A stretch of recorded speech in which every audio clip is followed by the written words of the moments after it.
On va donc parler de la santé sexuelle. C'est la manière en fait dont nous prenons soin de notre corps, de nos émotions et de nos relations en ce qui concerne la sexualité. Cela inclut le respect et la compréhension de notre propre corps, le respect des limites et des choix de chacun, mais aussi le fait de se protéger contre les infections et les grossesses non désirées. Pour m'accompagner aujourd'hui, j'ai autour de cette table plusieurs intervenants. Pour commencer, Florence Thune, que vous avez certainement déjà vu sur plusieurs streams durant SIDAction, directrice générale de SIDAction. Ensuite, nous avons Marie Maranzana, jeune militante du planning familial. Nous avons le journaliste sexo Cœur Nichon et le vulgarisateur politique et grande figure de Twitch, Jean Massier. Salut. Comment ça va? Bah ça va, ça fait plaisir d'être là. À Gaming for Seed cette année encore, c'est trop cool. Bah oui, j'espère que vous êtes prêts à animer cette table ronde, que vous êtes prêts aussi à parler de prévention et de sexualité. Ouais, carrément. Complètement. C'est un petit peu tous votre domaine. Mis à part, bon, Jean Massier, j'avoue qu'on te connaît plus pour la politique, mais... Et la prévention, c'est une politique publique, donc allons-y. Voilà, finalement une bonne introduction. Ah ouais. Alors, avant de laisser la parole à nos invités, on va donc s'exprimer, donc à nos invités pour s'exprimer sur la façon de sensibiliser les jeunes à la santé sexuelle. Il est crucial déjà de comprendre ce que savent vraiment les 15-24 ans à ce sujet. Il y a encore pas mal d'idées fausses et chaque année, l'IFOP et SIDAction, ils interrogent justement les jeunes et on a quelques exemples, comme par exemple le fait qu'il y ait 23% qui est des jeunes qui pensent que la pilule du lendemain, elle empêche la transmission du sida, alors qu'en 2015, ils étaient que 10%, donc il y a un peu une régression à ce sujet. Et autre exemple, il y a 18% qui croient qu'un paracétamol, donc Doliprane, peut protéger du virus du sida. Ça nous fait... Et ouais, ça fait un peu mal un peu. Ouais. Et ce n'est que le début. Bah ouais, non, c'est assez flippant. Enfin, c'est assez flippant de voir qu'il n'y a pas assez d'informations et que beaucoup de jeunes tombent dans ce panneau-là, quoi. C'est quand même dommage. Et on va pouvoir du coup débuter notre petit sujet parce qu'on va parler donc les jeunes et le VIH. Et je vais laisser la parole à Florence Thune pour nous introduire et te demander premièrement qu'est-ce que tu penses de ces chiffres et ensuite nos intervenants.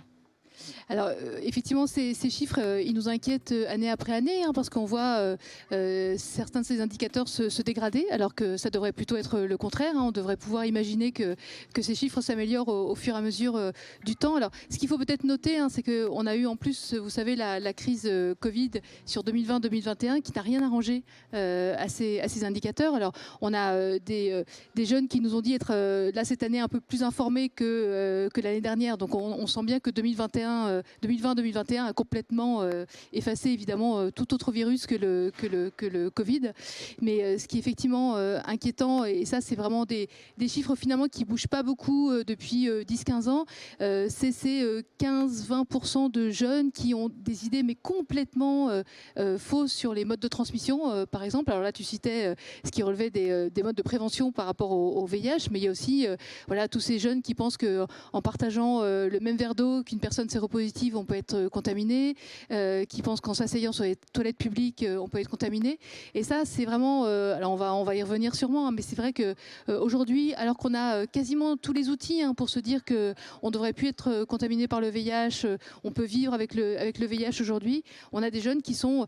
Et des moins jeunes, parce que je voudrais juste faire une petite parenthèse quand même, parce que les pauvres, on tape un peu sur les jeunes, mais on avait fait une année ce même sondage auprès donc de personnes plus âgées, et malheureusement, on a eu plus ou moins les mêmes résultats. Donc effectivement, on a vraiment c'est pas spécifique aux jeunes. Voilà, donc c'est malheureusement, on se dit que vraiment il faut renforcer l'information auprès des jeunes, mais je pense qu'il faut la renforcer tout court. Et ce qui est assez dingue, là, je pense à une chose, c'est par rapport à Clémentine Stellarié, donc cette actrice qui avait embrassé une personne séropositive il y a déjà plusieurs dizaines d'années à la télévision pour montrer qu'on n'était pas contaminé en embrassant une personne séropositive, et c'était il y a plusieurs dizaines d'années. Et donc aujourd'hui, quand je vous écoute et quand j'entends que les chiffres sont encore comme ça, c'est vrai que moi ça me fait un peu peur, et en même temps je pense qu'il ne faut pas être défaitiste, ce que vous n'êtes pas, mais je dis à tout le monde, ne soyez pas défaitiste, parce qu'on est là pour ça, ce soir, ce week-end, et on sera là encore longtemps s'il le faut, quoi. Oui, et puis dans cette même veine de ne pas être défaitiste, ce qu'on peut souligner aussi, c'est que les jeunes, certes, sont mal informés, ont souvent beaucoup de méconnaissances, de fausses informations, ils sont exposés beaucoup à ça, mais ils sont aussi très demandeurs d'informations. Et ça, c'est hyper positif. Et nous, en tout cas, au planning familial, on a pu faire des enquêtes internes sur ce sujet. Et de notre expérience de terrain, on le voit, les jeunes ont vraiment besoin d'informations et sont prêts et prêtes à écouter et à avoir de ces informations-là, à les recevoir. Après, je suis curieux, mais est-ce qu'il y a des jeunes qui ont pu être désinformés? Est-ce qu'il y a des canaux de désinformation sur le VIH qui sont puissants? Dans l'histoire, il y en a eu, on le sait, dans les années 80, 70, il y avait des gens qui racontaient n'importe quoi dans des bouquins et tout. C'est encore le cas aujourd'hui? Il y a des gens qui volontairement disent n'importe quoi? Alors oui, bon, malheureusement, c'est pas que les jeunes qui entendent cette information, hein, c'est tout le monde, hein, mais effectivement, il y a des sites complotistes qui continuent à affirmer que évidemment le VIH est une grosse arnaque, que le VIH n'existe pas, qu'on ne l'a jamais identifié, et donc ça fait partie en plus, et ça s'est alimenté aussi depuis la crise Covid, mais on continue à avoir effectivement ces images. Ouais. J'allais te demander, est-ce que tu analyses ça comme des gens proches des antivax, des réseaux antivax? Eux aussi, ils ont une voix qui porte. C'est très proche. Ouais, donc cette vague-là, elle a nourri malheureusement sur la question du VIH. Pour parler de l'importance justement de l'éducation sexuelle, je ne sais pas, vous, et ça peut être intéressant de savoir vous comment vous vous êtes éduqués à ça, parce qu'on n'est pas du tout de la même génération, et quels sont, si vous avez eu des échos de membres autour de vous ou de personnes qui ont des enfants, de l'éducation aujourd'hui? Est-ce qu'il y a des représentants de l'éducation nationale qui viennent peut-être solliciter SIDAction pour faire des préventions? Est-ce qu'il y a des campagnes qui sont mises en place? Ou est-ce que justement c'est ce qui manque et c'est ce que vous essayez de faire en allant vers eux? Ou bien même le planning familial, c'est pareil, est-ce que c'est vous qui devez faire la démarche ou bien on vient à vous? Voilà.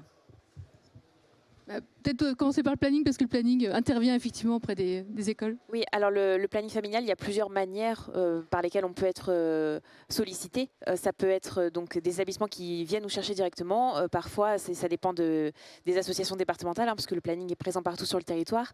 Parfois, il y a des démarches où on essaye de solliciter des établissements parce qu'on sait qu'il y a des partenariats possibles qui peuvent être faits.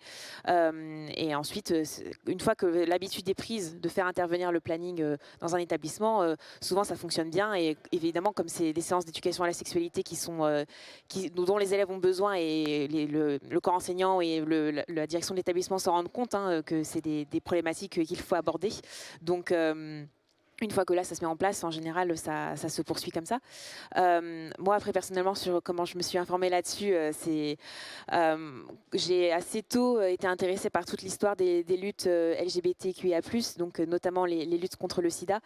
Et donc, c'est un peu comme ça que j'ai commencé à en apprendre un peu plus sur le VIH. En tout cas, c'est pas par des séances d'éducation à la sexualité. On en pourra en parler, mais je n'en ai pas eu beaucoup, voire j'en ai eu qu'une. Donc, voilà. Et après, quand je suis devenue bénévole et militante au planning familial, c'est là aussi que je me suis beaucoup formée sur la question. Voilà. Okay, mais c'est un intérêt de ta part finalement. Oui, voilà, intérêt personnel aussi beaucoup qui joue là-dedans. Ouais. Sur la question de l'éducation à la sexualité, clairement ce qu'on peut dire c'est qu'il y a une demande et un constat qui est fait, qui est partagé par à peu près tout le monde. Il y a une volonté politique qui existe. L'ancien ministre Pape Ndiaye de l'Éducation nationale avait signé l'introduction des cours à la sexualité obligatoire, les 3 séances au moins pendant toute la scolarité. Mais on constate aussi qu'il y a une difficulté à mettre en place ces politiques parce qu'il existe aussi des freins. Il existe des freins à cette éducation à la sexualité dans un certain nombre de partie de l'opinion publique sur laquelle le gouvernement parfois a besoin de s'appuyer pour faire voter des lois et qui du coup font que nos gouvernants rechignent à mettre en place ces organisations-là. Et alors là, je parle du niveau gouvernement au niveau national, mais on le voit aussi au niveau local. Des rectorats, des proviseurs de lycée, des principaux de collège peuvent aussi être tentés de traîner des pieds parce que ça risque de lever des questions auprès d'une frange des parents d'élèves qui sont connus pour être assez casse-couilles. Et clairement, on vit dans une forme de révolution conservatrice comme on le voit aux États-Unis, au Texas, sur la question de l'IVG. Ça touche aussi l'Europe de plus en plus. C'est encore moins grave que ce qu'on a aux États-Unis, mais on sait que c'est en train d'arriver. Et malheureusement, ces freins-là à l'éducation à la sexualité existent et ils pèsent. Et il faut les prendre en compte quand on réfléchit. D'où cette régression aussi qu'on voit, du coup. Ça peut être aussi une répercussion sur le fait que les jeunes sont encore moins informés peut-être sur certains sujets. Ça peut, oui, effectivement. Parfois, il peut y avoir une association prête à intervenir devant les classes. Il peut y avoir des classes demandeurs, demandeuses. Il peut y avoir des profs d'SVT, par exemple, demandeurs aussi. mais ça se fera pas parce que il y a quelqu'un qui va traîner des pieds à un Toujours une moment et ça excuse, finira ouais. pas par se faire. Mais moi, mon éducation à la sexualité s'est faite grâce à une intervenante Ah, absolument incapable de dire de quel asso elle était ou ni même si c'était une asso ou pas, mais j'ai un souvenir collège, une femme qui est venue devant la classe et qui nous a fait une séance d'éducation à la sexualité. Ça a duré 1 heure, elle nous a montré le préservatif, elle nous a expliqué le VIH, elle nous a expliqué la grossesse, elle Ah nous a ouais. expliqué tout ça. En 1 heure, je réponds à toutes vos questions, tac tac, merci, c'est fini, au revoir. et tu l'as eu une fois dans Une ta fois. scolarité. J'ai Ok. eu une fois T'as quelqu'un qui est venu, et je sais plus si c'était une assoce ou quelqu'un d'autre, mais Ok. et j'en ai Pas gardé un oublié, très bon souvenir. T'as gardé le souvenir. Parce que J'ai moi, gardé eu un bon ça, souvenir, j'ai gardé le j'ai souvenir d'une gardé nana qui aucun vient. souvenir, parce qu'à 12 Ah ouais ans, Moi non plus, je me souvenais pas. ben voilà. Moi, Oui, c'est ma déjà, il y prof avait- il y avait- d'SVT. Je me souviens de ma prof d'SVT qui Ouais. nous montrait comment mettre un préservatif. Mais il n'y a pas eu d'intervenant, c'est sûr. Voilà. Alors moi, ça doit être une question d'âge parce que on dire que Non. moi j'ai plutôt le souvenir de la prof de SVT, mais qui était juste sur un angle organe de la reproduction, quoi. Donc effectivement, Ouais, c'est pas voilà. à l'école que Ouais, c'est bon, ça. c'est sur une J'avais question aussi d'âge. on ça. va dire, ouais. Ah, sauf qu'ils Ouais. ont obligé de se mettre à jour, du coup. Moi, j'ai Et juste un petit truc à rajouter par rapport à ça, c'est que moi, je le vois sur les réseaux sociaux sur lesquels je suis là depuis 3 ans et demi, où je Ouais. parle de sexualité, machin. En fait, on parlait tout à l'heure des jeunes et des moins jeunes, vous avez bien fait de préciser, parce qu'en fait, il y a des personnes qui ont mon âge, 30 ans, parfois 40 ans, et qui ne savent pas des choses qui sont, à mon sens, censées être sues de tous et de toutes, des choses cruciales, comme par exemple sur le HIV et sur d'autres choses, même, voilà. Donc, c'est vrai que l'éducation sexo, on en a besoin tous les jours, Ouais. et pas que pour les jeunes, quoi. Et même pour... ouais, oui, parce que on se met à jour aussi. Il y a des choses qui changent. Enfin, Tout ce qui est niveau identité, Ouais, c'est où ça. aujourd'hui en fait on revendique, on a plus de droits et tout, c'est vrai qu'il y a beaucoup de gens, et je le vois au quotidien dans les messages que je reçois, Mhm. beaucoup de gens qui sont un peu perdus. Des gens qui sont perdus mais qui veulent quand même essayer de comprendre, et puis des gens qui sont perdus et qui disent là je suis totalement perdu, je n'essaie plus de comprendre, et c'est le problème. Et puis on le voit à tous les niveaux, hein, puisque même sur les contaminations par le VIH, aujourd'hui, parmi les 5000 personnes qui découvrent leur séropositivité par an, il y a 23% de personnes de plus de 50 ans. Donc on parle beaucoup Ouais. des jeunes, hein, mais en fait, toutes ces générations-là de 50 ans qui a vécu pourtant les années 80-90, les pires années sida en France, et ben, elle oublie aujourd'hui que le VIH est là, donc il y a un divorce, on se remet avec quelqu'un, puis hop là, on fait aussi, comme tout le monde, on oublie que le VIH est toujours là, et les chiffres sont là, quoi. 23% de personnes de plus de 50 ans. Et puis, tu as aussi le paradoxe des succès et des nouveautés qui arrivent. On parle de la PrEP, on parle des trithérapies qui commencent à fonctionner. On a connu la période Covid où on a vu qu'en moins d'1 an, les laboratoires ont mis à jour une nouvelle génération de vaccins. L'ARN messager, c'est nouveau. Il y a un prix Nobel qui vient d'être donné. Ça peut être une petite musique qui, auprès de certaines personnes, se disent « Ah, c'est moins grave que dans les années 80. Au pire, ça doit être soignable, ce truc. » Enfin, voilà, il y a un petit côté dilettante comme ça qui, à mon avis, peut s'expliquer par, paradoxalement, les progrès de la médecine. et des progrès qui ne sont pas assez mis en avant, parce qu'il y en a beaucoup aujourd'hui qui ne sont même pas au courant des avancées, par exemple, par rapport au sida. Du fait que maintenant, ce n'est pas parce qu'on a contracté le virus qu'on va forcément contaminer quelqu'un ou qu'on est obligé de porter un préservatif. Enfin, Effectivement, hein, c'est important aussi de rappeler que dans les années 80 et les années 90, on n'avait pas accès au traitement, les gens mouraient. Enfin, voilà, quand on n'a pas accès au traitement avec le VIH, on meurt, c'est clair. Il y a eu tous ces progrès qui permettent aux personnes vivant avec le VIH, on dit maintenant qu'on vieillit avec le VIH. Hein, moi, j'ai été contaminée il y a 26 ans, et je pensais que j'allais mourir, je vieillis avec le VIH. Je suis contente de vieillir pour le coup. Et aussi, en termes de progrès fondamentaux, hein, c'est effectivement le fait aujourd'hui, quand on est sous traitement, on n'a aucun risque de transmettre le VIH à son partenaire, à son enfant. Enfin, ça, c'est vraiment les bonnes nouvelles, et ça, il faut vraiment quand même y revenir, parce que quand on apprend aujourd'hui sa séropositivité, certes, c'est pas une bonne nouvelle, mais on sait que la vie va continuer et qu'on va rester en bonne santé. et c'est pareil aussi, je ne sais pas ce que vous en pensez, mais en tout cas, à titre personnel, j'entends beaucoup par rapport aux jeunes, il y a toujours ce tabou au niveau de la sexualité, au niveau des IST, des MST, des jeunes filles. J'ai plus l'exemple de femmes, du coup, parce que j'en suis une, qui, par exemple, vont développer une infection vaginale, et qui ne vont pas en parler parce que c'est gênant. On ne va pas en parler à maman parce que c'est gênant aussi. Comment vous pouvez expliquer ça aujourd'hui ? Alors moi j'ai juste un petit mot à dire par rapport à ça, c'est que je le vois encore une fois sur les réseaux sociaux, c'est qu'en fait tout ce qui est maladie, quand on dit qu'on a un problème par exemple au genou, je vous le dis là, voilà, j'ai un problème au genou. Bon, en fait dès qu'il s'agit, et je le vois au quotidien du coup avec les gens les abonnés qui ont parfois des IST ou même d'autres maladies, moi typiquement j'ai une maladie intestinale qui s'appelle la RCH, ça a été un gros tabou, donc j'en ai pas parlé pendant 2 ans sur les réseaux alors que j'y étais tous les jours et que je souffrais comme un martyr. Et un jour, je me suis dit, mais en fait, j'en parle pas parce que c'est lié soit aux intestins, soit au rectum, soit à l'anus, soit aux appareils, à l'appareil génital. Et donc, je le vois au quotidien, c'est qu'il y a une vraie différenciation. On a vraiment plus peur dès qu'il s'agit de choses dites intimes, alors qu'en vrai, en fait, je pense qu'il faut vraiment en parler. Je sais pas ce que vous en pensez, mais au moins une personne de confiance. Mais effectivement, oui, non, c'est la difficulté de ce tabou. On pourrait croire qu'il n'existe pas. On pourrait se faire une idée de non, mais les jeunes de nos jours, ça va. C'est plus les années où c'était tabou. Maintenant, ils parlent de tout. Ils sont très libres, ils sont très informés, ils ont Internet, etc. Or, c'est faux. Et c'est extrêmement important de le rappeler. Ça reste tabou pour un ado, pour une ado, de parler de problèmes liés aux 3 lettres terribles SEX. Ça fait peur. Il y a une reluctance et ça, il faut pas l'oublier. Ça aussi, ça peut être trop facile de se mettre dans l'idée que les choses ont été faites. Et non, c'est un combat qu'il faut continuer à mener avec toutes les nouvelles générations. Et je pense aussi que c'est un peu paradoxal parce qu'on parle toujours d'intime, mais l'intime, ça c'est les féministes l'ont dit depuis bien longtemps. L'intime, c'est pas du tout le privé, c'est pas privé, c'est politique. Et ça, on le sent bien dans le sens où l'intime est extrêmement normé. Il y a beaucoup de normes sociales qui pèsent sur ces questions-là. Et donc aussi, des fois, on n'ose pas en parler parce que voilà, on a peur de pas rentrer dans les cadres que tout le monde attend. On a peur de des moqueries, on a peur que les personnes ne comprennent pas.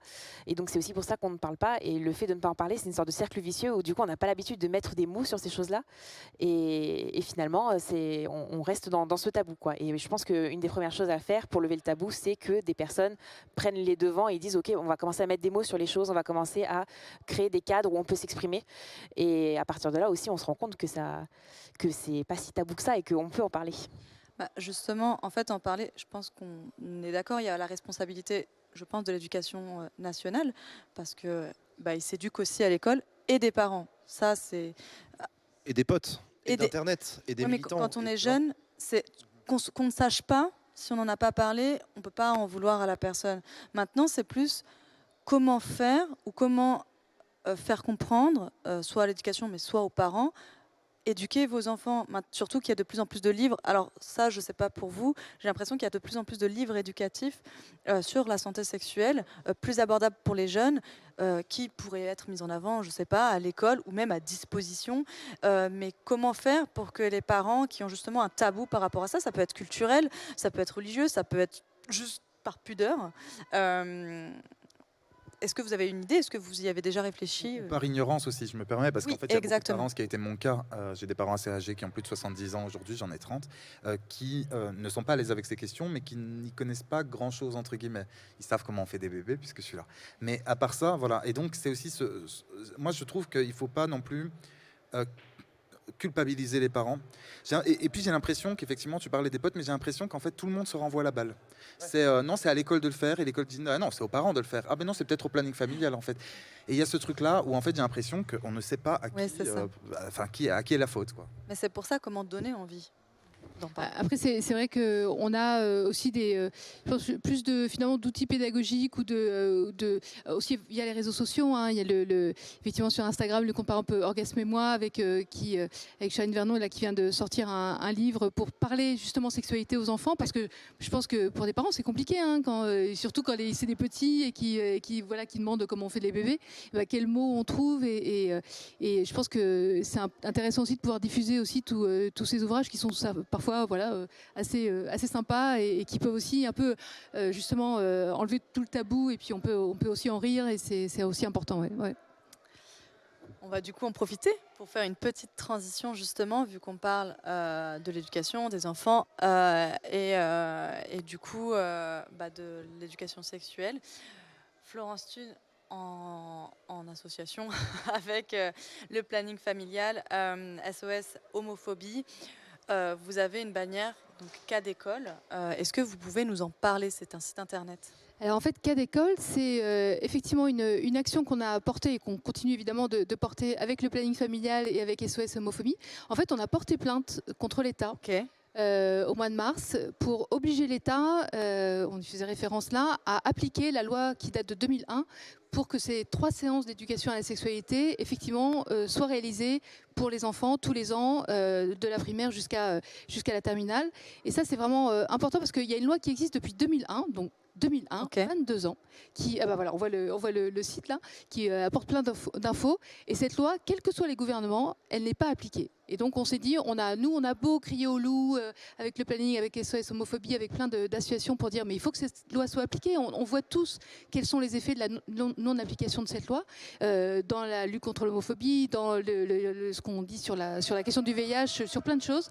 Et aujourd'hui on parle beaucoup par exemple de cyberharcèlement en disant voilà c'est un point. Mais dans cette loi, quand on va, il suffit juste d'aller sur le site du ministère de l'Éducation nationale pour voir tout ce que recouvre cette loi. On parle de harcèlement, on parle de l'accès à Internet, on parle de la pornographie, on parle de toutes ces choses auxquelles les enfants à un moment sont de toute façon confrontés. Et voilà, il faut aussi pouvoir les accompagner. Et donc voilà, cas d'école, en fait, c'est effectivement l'action qu'on a menée et qu'on continue de mener parce que c'est en cours auprès de l'État pour espérer qu'un jour cette loi elle soit enfin appliquée. Ok, super. Merci beaucoup. Merci pour cette initiative.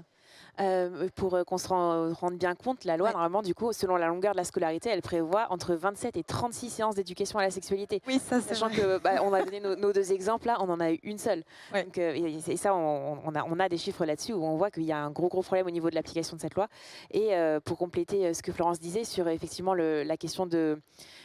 Enfin, le fait qu'elle est très complète en fait cette loi, et du coup l'éducation à la sexualité c'est pas juste une question de santé voilà purement physique, IST, grossesse et on s'arrête là, c'est aussi toute la question des violences sexistes et sexuelles, la question du harcèlement, notamment le harcèlement LGBT-phobe. Enfin, effectivement il y a eu une actualité vraiment extrêmement triste récemment avec beaucoup d'enfants qui se suicident, notamment des enfants qui savent que c'est à cause de leur orientation sexuelle qu'ils se font harceler, et donc ça c'est des choses où on sait que l'éducation à la sexualité peut avoir un vrai impact là-dessus. Donc nous, ce qu'on demande, c'est que non seulement cette loi soit appliquée avec un vrai budget, des moyens pour cette éducation à la sexualité, et surtout des moyens aux associations, parce que c'est pas... Dans la vision que l'on porte, ça ne serait pas uniquement aux enseignants, comme on le disait, de faire ça. C'est important aussi qu'il y ait des intervenantes extérieures qui ont une expérience de terrain, de pratique, et surtout ça peut créer aussi un cadre plus sécurisant pour les élèves, que ce soit par leurs profs notamment. Donc voilà, il y a plein de choses qui peuvent être mises en place, et donc cette initiative, c'était aussi pour être... certes mettre l'État dans ses responsabilités, mais aussi tendre un peu la main, dire voilà, on vous met devant vos responsabilités, mais on est là pour garder le dialogue et pour essayer de construire quelque chose qui puisse enfin appliquer cette loi, quoi. Merci beaucoup. Si vous voulez des informations, du coup, on vous affiche le site internet, mais si vous voulez le retrouver, vous tapez cadécole.fr, tout attaché, vous tomberez dessus. C'est le site jaune et noir. Je vous invite à regarder, à être curieux et pourquoi pas à en parler autour de vous. On va continuer du coup avec toi, Marie Maranzana. Vous avez donc une campagne actuelle, Jeunes et IST. Est-ce que tu peux nous en parler ? Oui, alors donc moi je suis partie du groupe qui s'appelle les Jeunes Militants Militantes, les JM, au planning familial. Donc ça rassemble les adhérents et adhérentes du mouvement qui ont moins de 30 ans et qui souhaitent donc militer au sein de ce groupe. Et on fait régulièrement des campagnes de prévention. Okay. Et là, cette année, notre campagne, c'est une campagne qui s'intitule #dépistez-les-toutes et qui est donc plutôt à destination des jeunes et donc qui est au sujet des IST. Et donc le principe, comme vous l'entendez dans le slogan, dépistez-les-toutes, attrapez-les-toutes, voilà, c'est le côté Pokémon qu'on s'est dit qu'on allait faire un petit remix. Donc là, le but, non, justement, c'est pas de les attraper, c'est de les dépister. On va éviter. Voilà, et donc on a fait je les ai amenés ici, si jamais, pour des petits stickers avec toutes les informations sur les différentes IST. Donc on a 10 stickers. Il n'y a pas seulement 10 IST qui existent, mais on va faire quelques posts Instagram en plus pour faire celles qu'on n'a pas pu faire en stickers. Et donc sur Instagram, chaque semaine, on présente une IST. Et on fait également des réels sur Instagram pour faire... évoquer que des personnes puissent faire des témoignages si elles ont eu des IST et qu'elles puissent en parler. Et on a également donc une affiche et Il me semble que c'est tout ce qu'on a en termes de format et de Est-ce que du contenu. coup, si on se rend à n'importe quel planning familial, on peut avoir accès à ces stickers? Ouais, alors on est en cours de diffusion au sein du mouvement, c'est-à-dire qu'on a déjà envoyé un certain nombre de stickers et d'affiches au sein de nos associations départementales, mais on n'a pas encore fait une impression massive. Donc je ne sais pas si ça sera disponible vraiment partout, mais en tout cas, dès qu'on est en stand en milieu festif, on apporte ces supports. Et sur notre compte Instagram, donc Planning Familial, on poste, toutes les informations sont disponibles. Et donc voilà, le principe de cette campagne, c'était vraiment de dédramatiser les IST, dans le sens où souvent les jeunes, ils peuvent manquer d'informations, mais en même temps avoir peur, et donc ils n'osent pas s'informer parce qu'ils se disent oh là là, effectivement ça paraît compliqué, ou alors et si je découvre que ouais, j'ai une IST, qu'est-ce qui va se passer? Et donc il y a un peu cette crainte là, et donc on s'est dit on va essayer de dédramatiser pour montrer que une très grande partie des IST sont tout à fait soignables de manière assez facile. En plus, là, souvent, c'est des antibiotiques qu'il suffit de prendre. Essayer d'inciter au maximum les jeunes de se faire dépister. Parce que voilà, le dépistage, c'est pas une honte à avoir. Souvent, il y a ce côté de, voilà, on franchit la porte d'un centre de dépistage et on se dit, oh là là, c'est la honte, j'aurais dû faire attention. Enfin, il y a ce truc de culpabilité. Alors qu'en fait, non, c'est juste un acte qui est bon pour soi et pour les autres d'aller se faire dépister. Et voilà, donc aussi, étant donné, au vu de nos retours qu'on avait sur le terrain là, de jeunes qui voulaient vraiment des informations très précises et limite scientifiques, on s'est dit, on va faire vraiment quelque chose qui présente les symptômes, les moyens de transmission, et voilà, quelque chose d'assez exhaustif. Et je suis très contente de pouvoir la présenter ici. Vraiment, merci beaucoup de donner cet espace. C'est cool, c'est une super campagne. Hein. Je trouve ça vachement bien. Donc... Effectivement, ce petit truc de peur, parce qu'il y a à la fois la honte, et moi je l'ai vécu quand j'étais plus jeune, de ne pas aller me faire dépister, parce qu'en fait j'avais peur, j'étais entre guillemets ignorant, je ne savais pas exactement, mais j'avais peur que si j'en ai une, que si je découvre que j'en ai une, j'ai de gros problèmes de santé, ou que je sois rejeté, ou que je ne sache pas comment vivre ma vie avec ça, que ce soit donc le HIV ou même d'autres IST. Et donc cette notion de peur, je pense qu'elle est très présente, en plus de la notion de tabou, chez les jeunes, entre autres. Mais justement, par rapport au planning familial, qui a un rôle en fait énorme, je trouve, dans l'éducation de la santé sexuelle. Il faut juste connaître, parce que moi, j'ai appris à titre personnel très tardivement qu'en fait, au planning familial, on peut faire plein de choses et on peut être renseigné sur plein de choses. Mais vraiment tardivement, genre je pense que j'avais 18 ans. Voilà, hier, clairement hier, étant toujours jeune. Mais oui, je pense que je devais avoir 18 ans. Et justement, le planning familial, il y a beaucoup de méconnaissances. On sait, pour les femmes, généralement, par exemple, on peut faire les avortements quand on a moins de 18 ans, de façon anonyme. Mais en fait, pas que. Au début, je pensais que c'était que ça. Et j'ai une question. Est-ce que les rendez-vous au planning familial sont aussi longs que les rendez-vous chez le psychologue ou le psychiatre? Alors pour le coup, j'aurais du mal à répondre à cette question parce que les réalités locales sont très. Voilà, le planning familial, c'est un mouvement où on est en fait composé d'associations départementales. On est, il me semble, 80. Donc pas tous les départements, mais une grande partie des départements. Et donc il y a vraiment des réalités locales très différentes, ou avec des territoires où il y a peu de monde, mais aussi peu de structures de santé. Donc parfois le planning est très sollicité, parfois non. D'accord. Il y a des plannings qui sont limite des grosses machines, j'ai envie de dire. Je pense notamment au planning de Grenoble, où il y a une 60aine de salariés, plusieurs sites. Enfin, c'est un des plannings c'est le planning le plus ancien dans l'histoire de notre mouvement. Et puis à côté de ça, il y a des associations départementales où on n'a pas de salariés, seulement un petit groupe de bénévoles, et pourtant ils arrivent à faire vivre cette association-là. Et il y a également deux types de planning. Il y a les plannings qui sont centres de santé sexuelle et ceux qui ne le sont pas. Et donc dans ceux qui ne le sont pas, il n'y a pas de médecin, mais c'est quand même des lieux de consultation pour avoir des informations, de l'écoute. Et dans ce cas-là, le mieux pour savoir s'il y a de la place ou pas, c'est d'appeler et de savoir s'il y a besoin de prendre rendez-vous ou pas. Parfois, il n'y a pas besoin de prendre rendez-vous. Okay. Ça dépend donc effectivement à quel degré le planning est sollicité ou pas. Donc voilà, le plus important, c'est d'aller directement voir le planning local près de chez vous, quoi. Et vous pouvez y aller juste pour avoir des renseignements. Du coup, elle l'a dit elle-même, il n'y a pas besoin, si vous ne voulez pas vous faire dépister, mais si vous avez une méconnaissance, justement, comme toi, Ivo, où on ne sait pas, on a peur que si jamais on découvre quelque chose, on soit un peu démunis, ils peuvent vous aider à ça. Non, mais tu as raison, et il n'y a pas de question bête. Il n'y a aucune question bête. Peu importe l'âge. voilà, au planning, ils ont l'habitude de recevoir des gens qui ne savent pas, faut pas culpabiliser en se disant mais je devrais le savoir, faut pas se dire mais elle est débile ma question, je vais pas aller emmerder les militants du planning pour ça. Si, au contraire, il y a pas de question bête, c'est une très très bonne raison d'aller pousser la porte de son planning familial d'à côté de chez soi quand on a une question, qu'on a un doute, qu'on sait pas. Voilà. Je pense à la PrEP là tout de suite parce que j'ai demandé il y a quelques semaines sur Instagram, il n'y a pas si longtemps, il y a quelques jours, à mes abonnés s'ils et elles savaient ce qu'était la PrEP, qui est donc ce traitement préventif. Ouais. Enfin, on en parlera sûrement. Et en fait, dans mes abonnés, c'est pas représentatif de la France, ça reste. Voilà. Et bien, il y avait 92% de non et 8% de oui. Mais oui. Oui. Et je me suis dit, ah ouais, quand même. Et je trouvais ça étonnant parce qu'ils suivent déjà un compte d'éducation sexo. Et bien, en fait, même les personnes qui sont averties, qui s'y connaissent dans certains domaines sexo, ne savent pas du tout ce qu'est la PrEP et d'autres choses.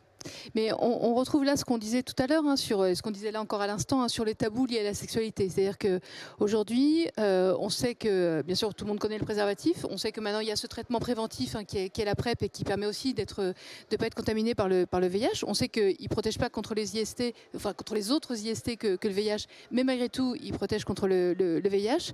Et le souci, c'est que pour avoir effectivement accès à la PrEP, il faut aller chez son médecin.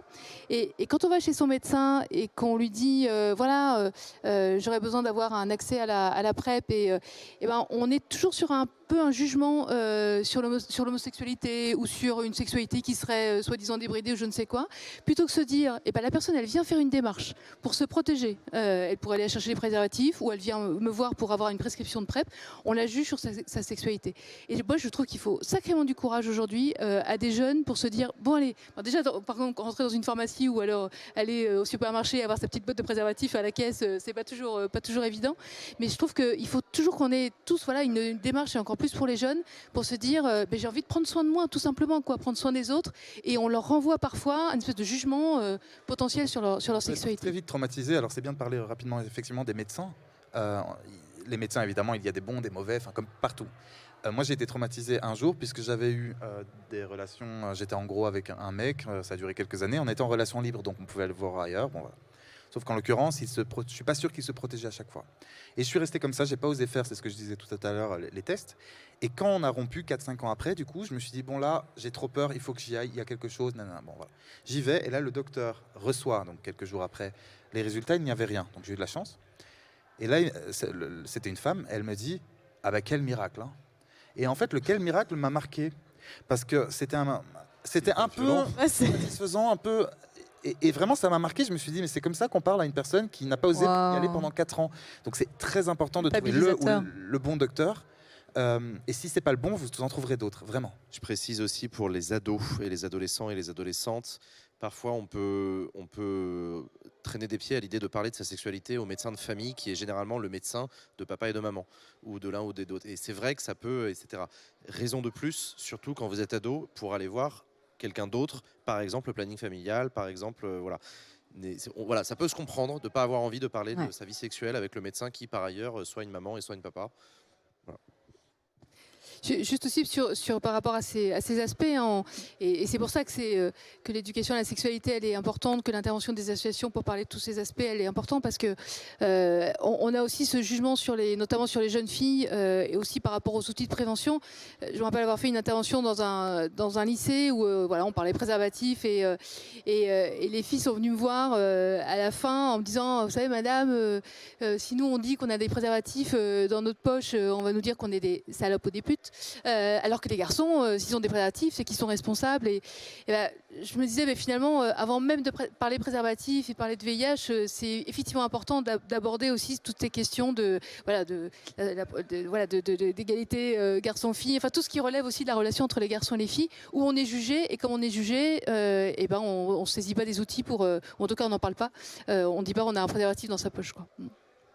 Oui, et puis c'est pour ça que l'éducation à la sexualité, c'est pas juste délivrer une information, c'est aussi de délivrer une vraie réflexion et une idée politique qui est une vision égalitaire des relations entre les femmes et les hommes, et aussi vraiment lutter très concrètement contre les LGBT-phobies, parce que si aussi il y a parfois ce type de réflexion dans le corps médical, c'est parce que le corps médical et les professionnels de santé ne sont pas exempts de tous les préjugés et des stéréotypes qui peuvent exister dans la société, et on sait que sur ces questions-là, sur les questions de sexualité, et en particulier du VIH, il y a encore une très très forte homophobie, sérophobie aussi, Transphobie aussi. et transphobie, et bien sûr. Et donc ça, c'est des éléments qui sont très importants à évoquer aussi dans l'éducation à la sexualité. Et nous, on aimerait aussi que les professionnels de santé et les professionnels de l'éducation nationale soient davantage formés sur ces questions pour aussi servir de relais à ce qu'on essaie de transmettre dans nos séances d'éducation à la sexualité.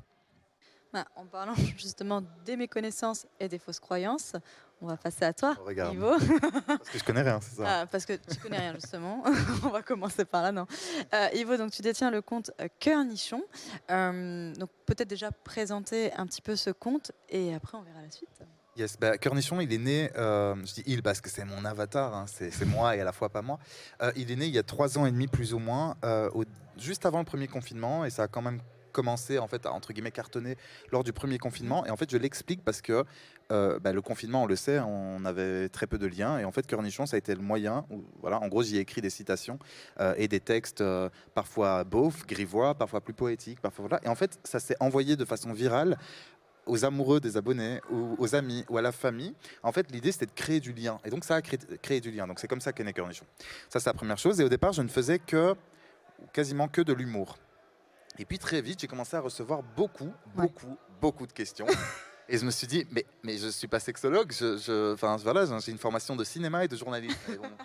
Et donc, un journaliste qui s'est orienté à son insu. Et donc je suis devenu journaliste sexo. C'est qu'en fait, à force de discuter avec des gens au quotidien, parce que j'essaie de répondre à tout le monde, même si c'est pas facile, donc n'envoyez pas trop de messages parce que je galère vraiment. Non, je plaisante, mais voilà, j'essaye. Et ben, j'ai fait un travail entre guillemets journalistique, c'est que je me suis dit, ok, je vais me renseigner. Donc parfois, on voit, super, ça fait plaisir. J'en ai fait un sur le préservatif aujourd'hui, forcément. Le préservatif nous protège de tout, sauf des mauvais coups. Bon, c'est beauf, on reconnaît le bonheur au bruit qu'il fait quand il jouait. Bon, voilà. Joyeux. Mais à côté de ça, en fait, il y a des questions comme Cœur Nichon, tu penses quoi de recoucher avec un ex, ou même des questions vraiment moins rigolotes sur le viol conjugal, sur l'endométriose. N'étant pas une femme, c'est toujours gênant de parler de sujets qui ne concernent pas directement, mais j'essaie de m'entourer, de laisser la parole à des gens. Enfin voilà, et donc d'être dans une... En fait, on fait à peu près la même chose, sauf que du coup, moi, il y a cette dimension humoristique. Et en fait, étant bisexuel, je pense que le compte fonctionne aussi grâce à ça, bizarrement. Parce que moi, je vais vous expliquer, j'ai créé ce compte et je vais créer d'autres médias, YouTube, et voilà. Parce que en tant qu'homme bisexuel, j'ai beaucoup souffert, adolescent, de n'avoir aucune, mais alors vraiment, j'en trouve pas, hein, ça fait des années que je réfléchis, aucune représentation médiatique, culturelle d'un homme bisexuel.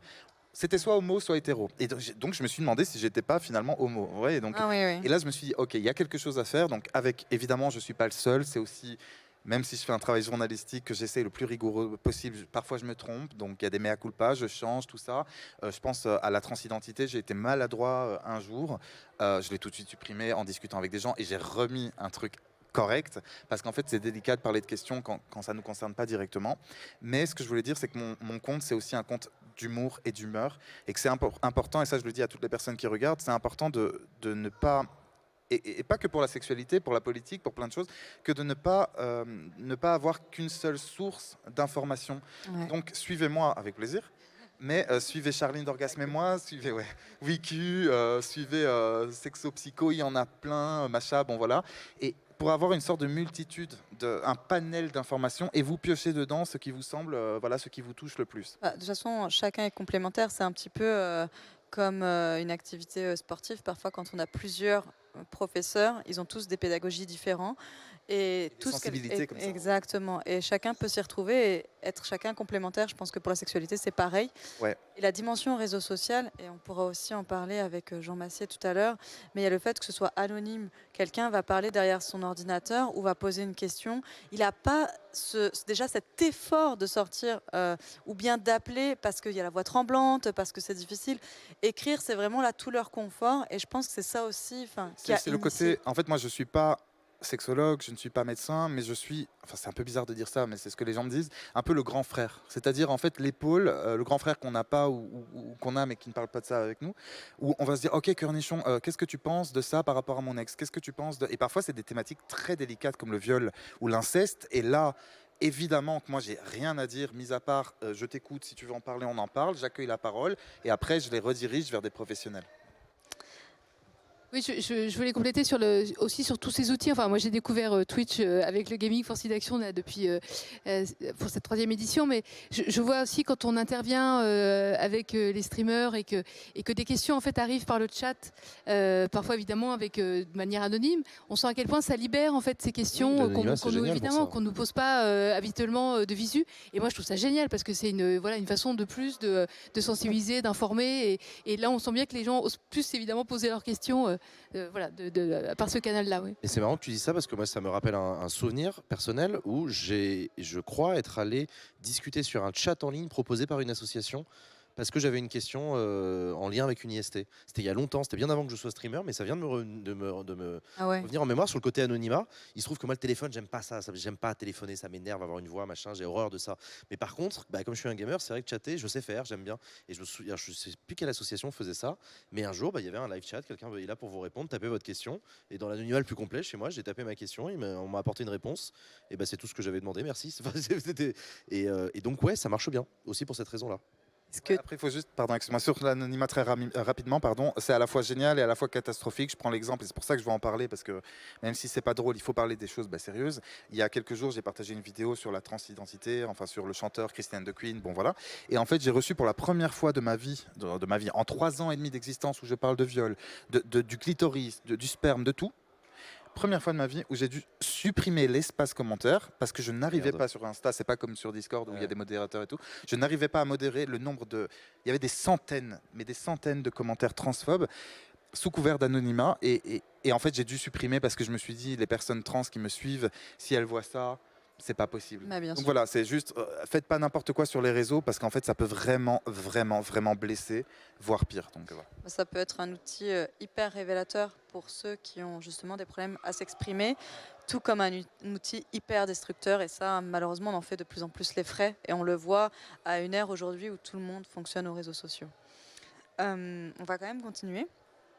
Ivo, pour te demander justement les idées tenaces de tes chères interactions, vu que avec ton expérience sexo et les nombreux DM que tu as reçus, quelles sont celles qui ressortent un petit peu le plus?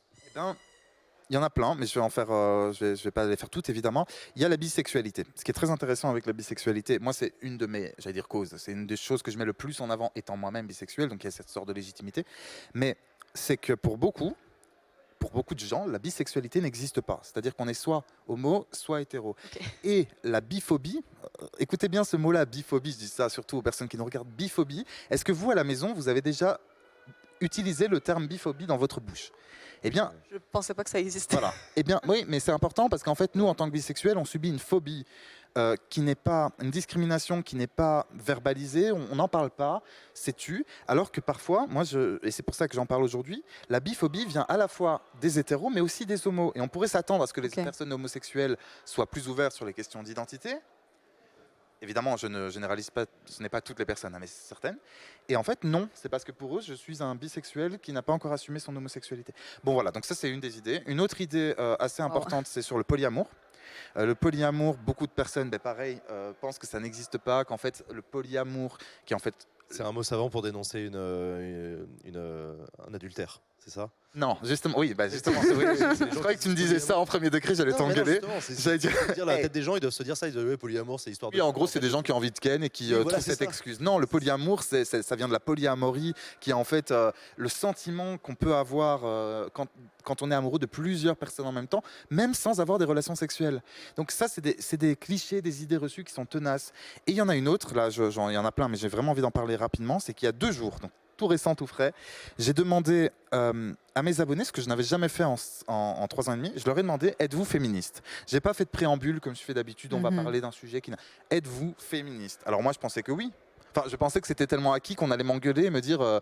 attends, mais tu poses cette question, mais c'est normal que... Eh ben non.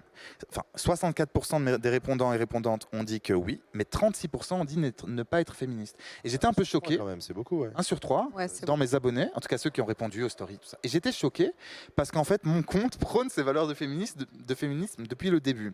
Et ce qui est intéressant, et c'est là où je trouve que j'ai de l'intérêt, et tous les autres comptes sexo aussi quand ils le font bien, et vous et tout le monde, c'est que je leur ai dit, ok, vous êtes 66%, à peu près, hein, 64, à dire que vous l'êtes, et 36 à dire que vous ne l'êtes pas. Maintenant, je vais vous donner la définition basique. Donc sans rentrer dans les polémiques, les féministes dites extrêmes, bon, voilà. Le féminisme, pour moi, hein, donc, du coup, c'est simplement la parité entre les hommes et les femmes d'un point de vue juridique et social, l'égalité, ouais, parité, voilà. Parce que ça se débat tout ça. Et bien là, je leur ai dit, alors vous êtes toujours féministe ou pas? Et là, 85% ont dit que oui. Et en fait, c'est pour vous dire à quel point l'impact des influenceurs, même si j'aime pas ce terme, des créateurs de contenu et créatrices de contenu, l'impact du planning familial, des streamers, du site Action et des autres associations peut être très, très, très puissant. Voilà. Et en même temps, c'est un peu une rançon du succès pour toi, je trouve. Que c'est la preuve que ton compte est suivi par des personnes qui n'appartiennent pas à ces cercles informés, militants. Comme pour la PrEP, en fait, la PrEP qui est plus connue chez les personnes homosexuelles et LGBT, c'est parce que je ne suis pas suivi que par les personnes. D'un certain point de vue, tant mieux. Tant mieux pour ton compte s'il est lu par des personnes qui... moi, je t'avoue que moi, j'étais très fier de moi, de me dire, ok, j'ai réussi à faire changer quelques personnes d'avis sur le féminisme. Et puis encore, je suis même pas sûr, mais peu importe. Mais surtout, j'aurais préféré qu'il y ait 99,9% de oui, et puis que j'ai pas à dire, alors le féminisme.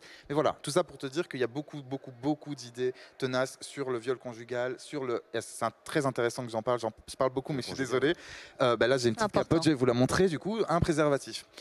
J'ai créé une pétition, j'en profite, qui s'appelle « Une loi contre le stilfing ». Qu'est-ce que le stilfing? Le stilfing, c'est le retrait non consenti du préservatif. Parce qu'en France, le retrait non consenti du préservatif pendant l'acte sexuel. Oui. C'est une agression sexuelle. Hein, oui, c'est même, à mon sens, un viol. Et si j'ai créé cette pétition, une loi contre le stilfing, avec Nous Toutes, en collaboration avec l'organisation Nous Toutes, donc sur la plateforme change.org, c'est parce que, bon, moi je l'ai vécu avec un homme qui l'a enlevé par surprise et un autre qui a essayé de l'enlever, bref, et à qui j'ai dit non et qui l'a enlevé. Heureusement, j'ai de la force et j'ai réussi à bouger. Mais ça reste un viol.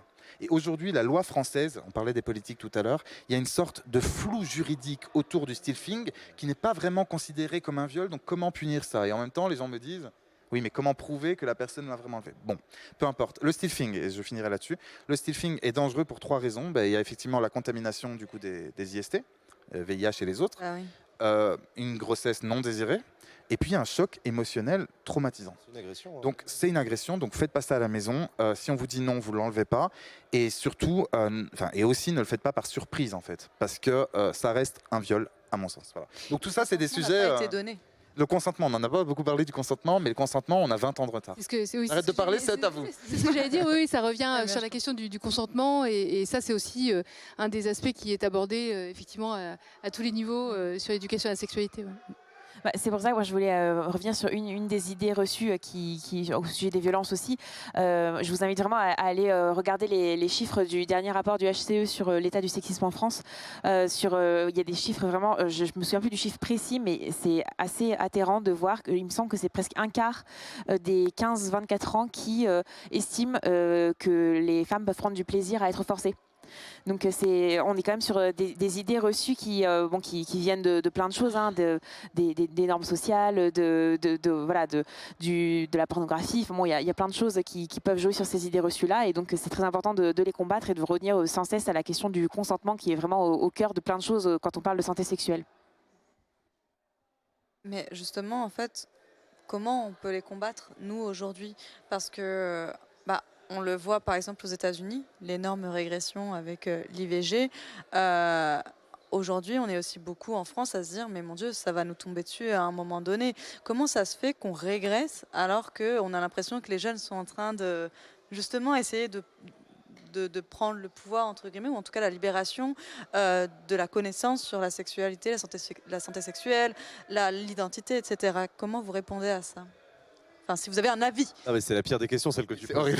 C'est horrible. L'état du libéralisme et du progressisme dans nos sociétés occidentales mondialisées. Oui, on vit en ce moment une période de doute des sociétés modernes, des sociétés occidentales, des doutes sur leur identité, sur leur sens, sur leurs mécanismes, sur leurs valeurs. Et ça se traduit en partie, effectivement, dans une remise en cause d'un certain nombre de progrès qui étaient considérés comme des progrès au moment où ils ont été mis en place et qui aujourd'hui sont remis en question. Et ça touche, du coup, de fait, des questions dites sociétales, même si j'aime pas beaucoup le mot, où on se retrouve à remettre en cause le droit à l'avortement aux États-Unis, on se retrouve à remettre en cause les droits de l'homme dans toute une partie de l'Europe, on se retrouve à remettre en cause la démocratie. Et derrière tout ça se cachent effectivement des parcours de vie, des êtres humains, des personnes en souffrance. Et non, on ne se dirige pas, comme on se l'était promis à nous-mêmes, on ne se dirige pas vers une société plus apaisée, plus égalitaire et tout. Et ça, c'est un constat que je pose, dont les ressorts et les moteurs sont très, très, très compliqués. L'explosion des inégalités en fait partie. Les vagues migratoires successives peuvent en faire partie pour certains électorats. Une mondialisation qui ne parvient pas à répondre au drame climatique. Bref, il y a un repli sur soi en ce moment qu'on constate. Et tout ce dont on est en train de parler fait partie du lot. Ouais. En fait, c'est une conséquence, quoi. Oui, je pense qu'effectivement, c'est d'autant plus important d'avoir même ce type d'émission parce qu'il faut qu'on en parle et qu'on en parle encore même, j'ai envie de dire, plus fort parce qu'effectivement, ces mouvements qu'on voit de plus en plus forts de contestation de l'éducation à la sexualité, notamment à l'école. On parlait tout à l'heure du complotisme, mais tout ce qui relève des fake news et des fausses informations sur ce que serait l'éducation à la sexualité à l'école. Enfin, on entend aujourd'hui que l'OMS prônerait la masturbation chez les gamines à la maternelle. On entend que on a vraiment aujourd'hui des mouvements qui sont contre justement ces progrès. Je pense que dans toutes nos actions, organisations ou canaux de communication, on entend ces mouvements monter. Et je pense que il faut vraiment qu'on puisse finalement, quelle que soit au départ la raison pour laquelle on intervient sur ces sujets, parce qu'on est plein d'associations, il y a tout ce qui se passe sur les réseaux sociaux aujourd'hui, de pouvoir se dire comment est-ce qu'ensemble on combat contre ces idées rétrogrades, voire extrêmement violentes, qui vraiment commencent à prendre beaucoup trop de place. C'est assez effrayant. Oui, sur ce sujet, ce qu'il faut, nous, en tout cas au Planning Familial et dans d'autres associations féministes, on parle d'anti-choix par opposition à pro-choix. Donc c'est des mouvements qui ont différents chevals de bataille. Là, en ce moment, ils sont beaucoup sur l'éducation à la sexualité, mais c'est des mouvements extrêmement transphobes, des mouvements qui sont extrêmement LGBT-phobes de manière générale.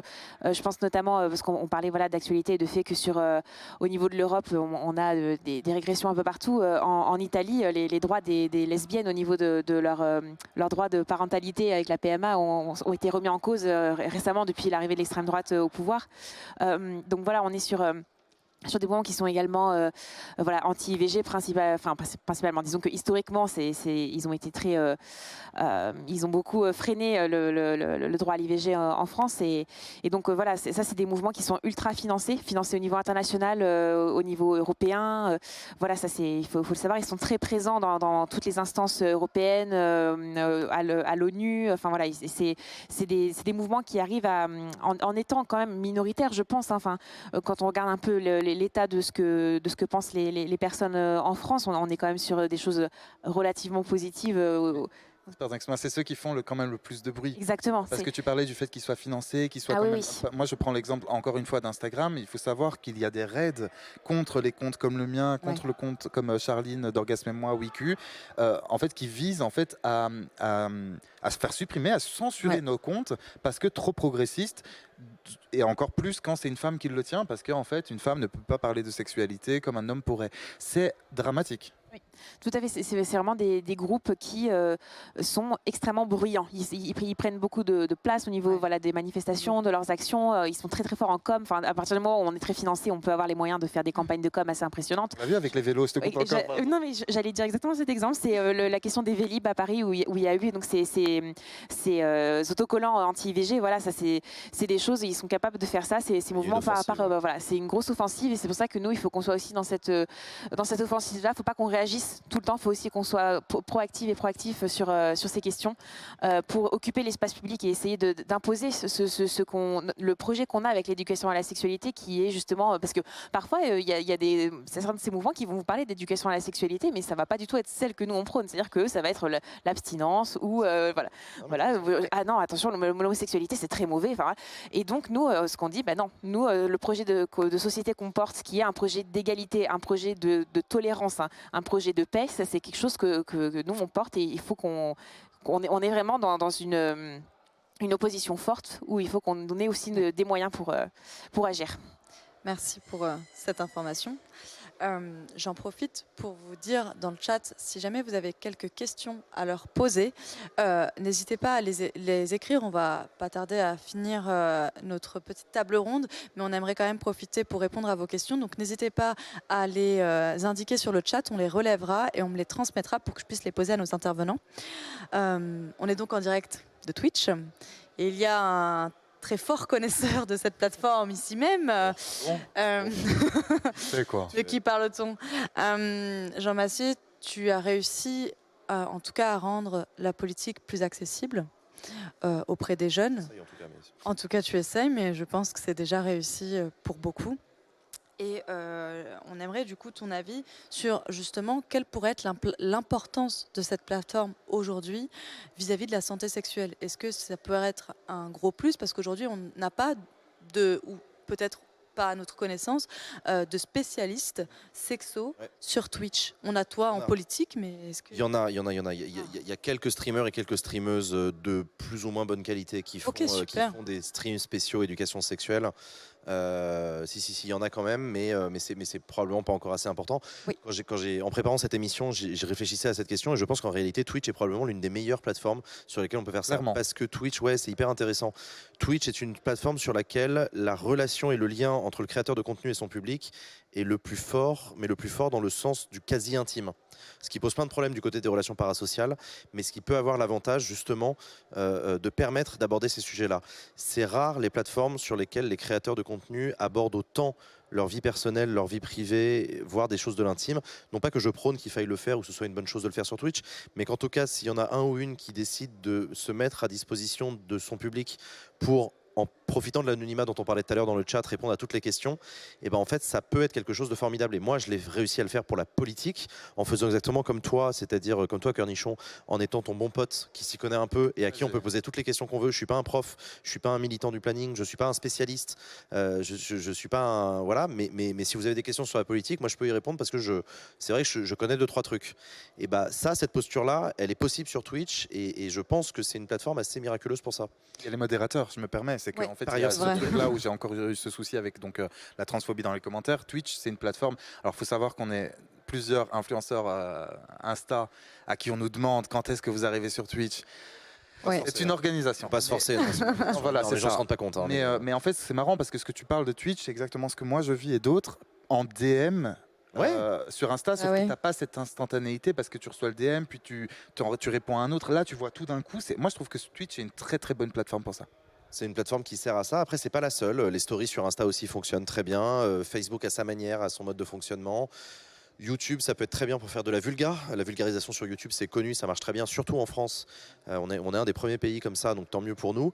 Mais donc chaque réseau social a sa méthodologie et chaque réseau social et chaque plateforme peut apporter une réponse différente. En tout cas, pour ce qui est de la FAQ permanente, Twitch est assez pratique.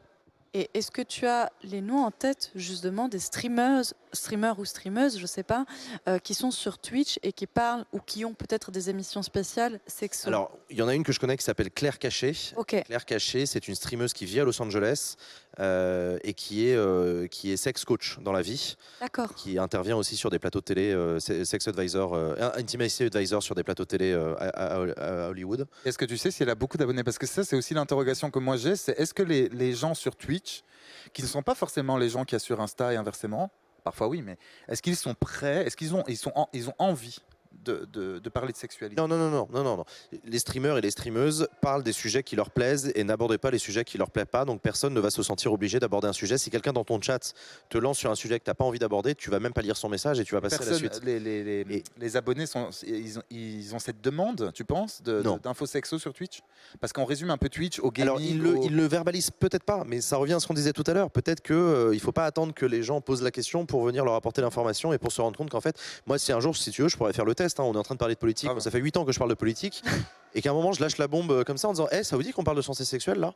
Ouais. Et mon chat au début va être décontenancé, il va dire non, pas envie. Et puis en fait, je suis sûr que 10 minutes plus tard, mon chat il est rempli de questions. Sûr. Et C'est tu vois, évident. parce que spontanément, ils vont pas émettre le besoin d'avoir des réponses à ces questions-là, pour des raisons qu'on a abordées tout à l'heure sur le tabou, etc.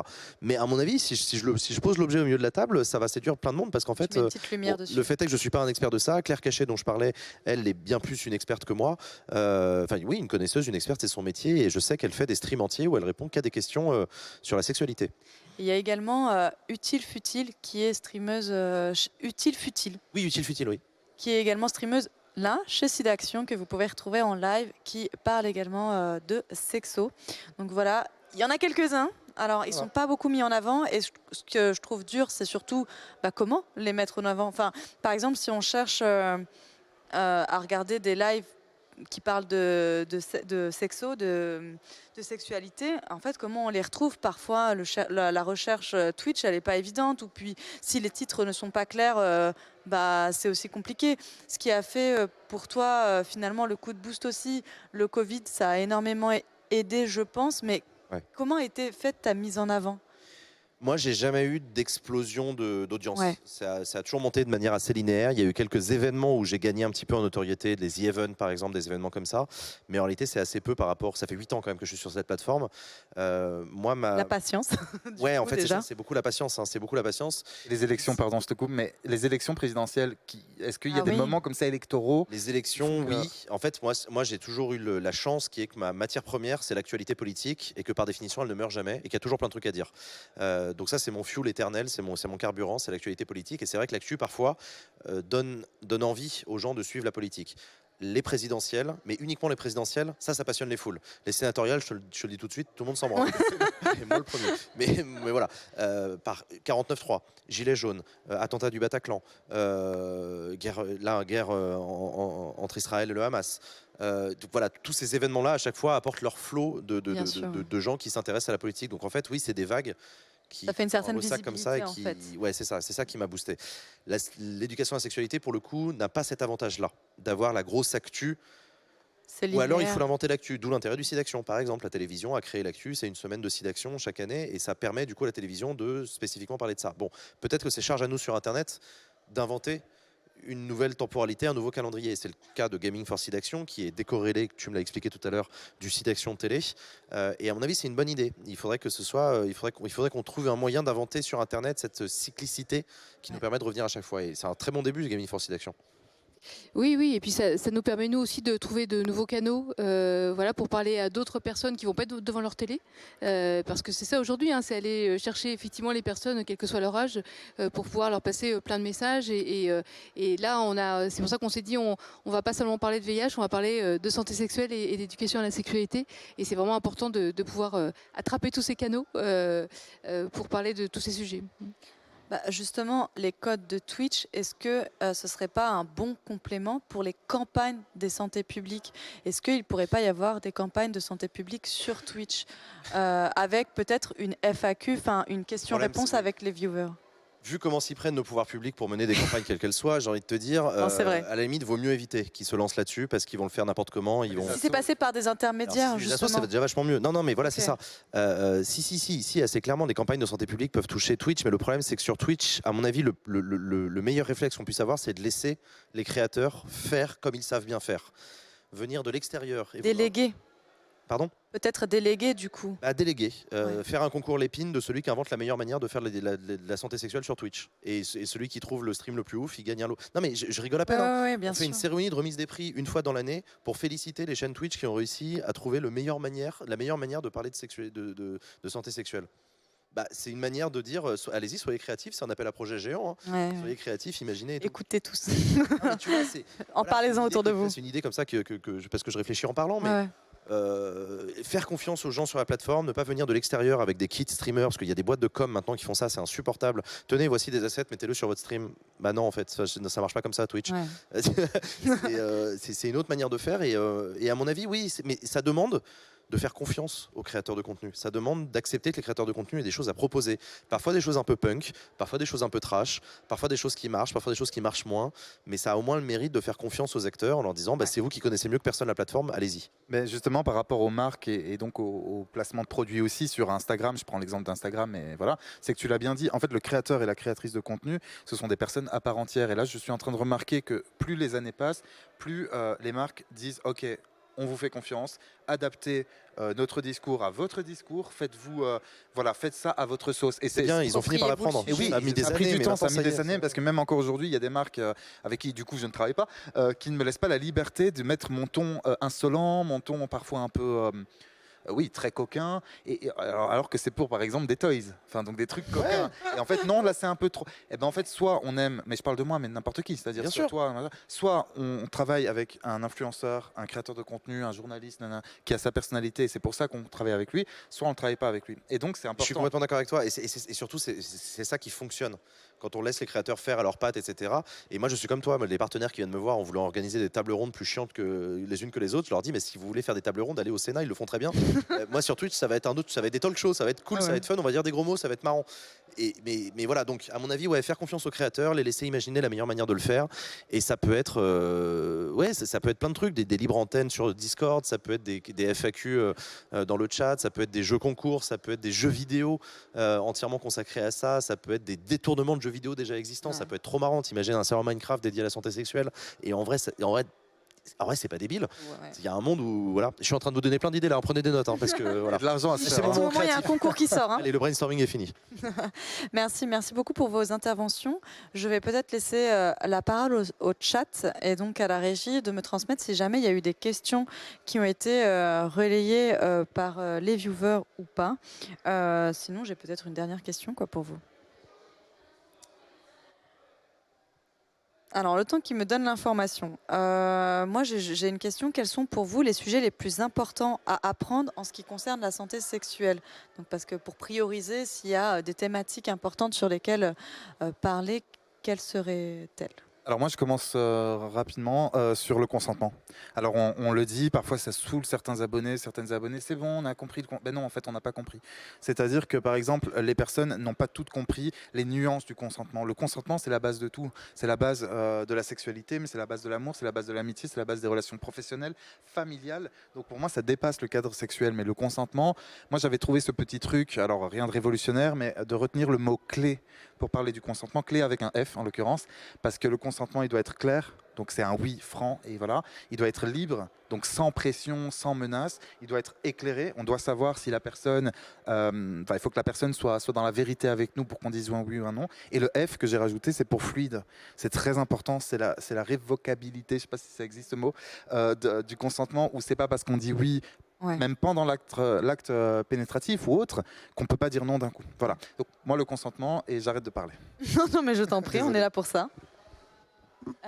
J'allais dire le consentement aussi, mais en fait... Copieuse. Il y a tellement de thématiques. Mais c'est ça, en fait, le problème quand on parle de santé sexuelle, c'est que c'est vraiment, on parle à chaque fois d'une approche globale et de quelque chose qui est censé prendre en compte plein de choses, parce qu'on ne peut pas parler de consentement sans parler du coup de ce que tu disais tout à l'heure, l'exemple du stealthing, et du coup des IST, et du coup, en fait, de fil en aiguille, on est toujours sur plein de sujets différents. Donc pour dire quelque chose qui est vraiment cher au planning, c'est la question de l'IVG, donc la question des grossesses non désirées, etc. Donc pour nous, c'est un sujet qui est très important. En termes d'actualité politique, on a la constitutionnalisation de l'avortement pour laquelle on se mobilise. Au mois de novembre, il y aura notamment une niche parlementaire où ça devrait être remis sur le tapis comme sujet. Donc voilà, j'espère qu'on va réussir à arriver vers ça, parce que c'est vraiment quelque chose qui nous paraît nécessaire au vu de tout ce qu'on a dit sur les régressions qu'il peut y avoir sur ce droit-là. Voilà. Puisque le consentement a déjà été pris, non. Moi, j'insisterai probablement sur le dialogue. Le dialogue, la nécessité du dialogue, à la fois comme conseil pour les personnes, parce que avoir dialogué avec son partenaire, son ou sa partenaire de la vie sexuelle ensemble est important, mais je pense même que ça peut être un déclencheur à partir du moment où on a appris à verbaliser, à vocaliser son rapport à sa sexualité avec son partenaire, ça rend plus facile le fait d'aller parler à un médecin, parler au planning familial, pousser la porte, parler avec ses copains, faire une réflexion à son pote qui visiblement respecte pas trop le consentement. Tu vois, le fait que utiliser ça, être capable de vocaliser, de communiquer avec son ou sa partenaire, c'est à mon avis une bonne porte d'entrée pour ensuite avoir une meilleure santé sexuelle. Ouais. Mais en fait, l'avantage que j'intervienne en dernier, c'est que je peux parler VIH parce que pour le coup, évidemment, on ne peut pas parler VIH sans parler de tout ce que vous avez parlé juste avant. Et si on revient sur la santé sexuelle et sur la partie justement santé physique, on va dire, effectivement, c'est aujourd'hui, c'est notre petite marotte là de se dire, allez vous faire dépister, faites un test, parce que se faire dépister, c'est rester en bonne santé. Santé à tout. Le plus tôt est le mieux. Et puis aussi de lutter contre les discriminations envers les personnes séropositives, parce que c'est aussi vraiment important, parce que si on va mieux aujourd'hui physiquement, on va pas toujours mieux psychologiquement quand on subit ce type de discrimination. Donc voilà, et ça, il n'y a pas non plus de test de dépistage VIH sans avant aussi une sexualité consentie, sans un dialogue, sans tout ce qu'on a dit. C'est vraiment rappeler à tout le monde que tout ça, c'est un ensemble, quoi. Merci beaucoup à tous les 4 d'avoir pris le temps d'intervenir sur cette table ronde et de nous avoir un peu plus informés à ce sujet. Si jamais vous n'avez pas justement les moyens de donner pour Gaming for SIDAction, vous avez les moyens de parler autour de vous, de parler de tout ce que vous aurez appris ou que vous connaissez déjà par rapport à la santé sexuelle, parce que il n'y a personne qui est bête à ce sujet. Peut-être qu'on est ignorant sur certains points, mais il n'est jamais trop tard pour s'informer. Et j'en profite pour vous diffuser certains contacts qu'on a regroupés justement. Si vous voulez un peu plus d'informations, la régie va vous les mettre à l'écran. On a répertorié un petit peu des contacts téléphoniques, mais aussi les comptes Instagram justement qui peuvent être intéressants si vous êtes un peu plus à l'aise avec ça, et du coup les comptes Twitch dont on a parlé tout à l'heure si vous préférez un petit peu ce côté plus direct. Merci à tous les 4 d'avoir été là. Merci à vous. Et faites des dons, les amis. Oui, faites des dons parce que faites des dons, communauté monte là. Et d'ailleurs, en parlant d'éducation, tout ça, là très vite, on va faire une petite pause parce que je dois aller faire pipi. Mais vraiment depuis tout à l'heure. T'inquiète pas, Corniche. Mais merci. Mais très vite, on va faire avec Kili la première partie, avec celle la deuxième. On va faire un sexo quiz que moi j'appelle comme ça sur Insta, qui est la culture Q. Donc 50 questions de culture Q. Alors ça va être drôle. Il va y avoir de la prévention, de la sensibilisation, mais il va y avoir aussi des questions un peu coquines. Faut le dire. Ton image. À mon image, voilà. Et donc, ça commence bientôt, dans 5-10 minutes, le temps qu'on installe tout. Ah oui, il y aura tous les streamers présents pendant le... Ouais, c'est ça. C'est par duo, ils vont intervenir les uns après les autres. On va faire une petite pause, mais restez en ligne, ce sera toujours en ligne. On va juste faire une petite pause pour que Ivo se repose. Oui, on peut plus. Et qu'on prépare les prochains streamers. En attendant, vous pouvez continuer à faire des dons. On est à 55 981. Ne vous mettez juste pas dans le rouge, s'il vous plaît. On n'a pas envie d'être responsable de ça. Mais si vous le pouvez, faites-le. Ça aidera Gaming for SIDAction à financer justement les recherches médicales, mais également les campagnes de prévention dont nous a parlé Florence Thune tout au long du week-end. Merci à tous les 4. Merci. Je vous souhaite une bonne soirée. Et puis nous, à tous les 3, à tous les 4. Et nous, tout à l'heure. Là, après la pause pipi. Voilà, à tout de suite.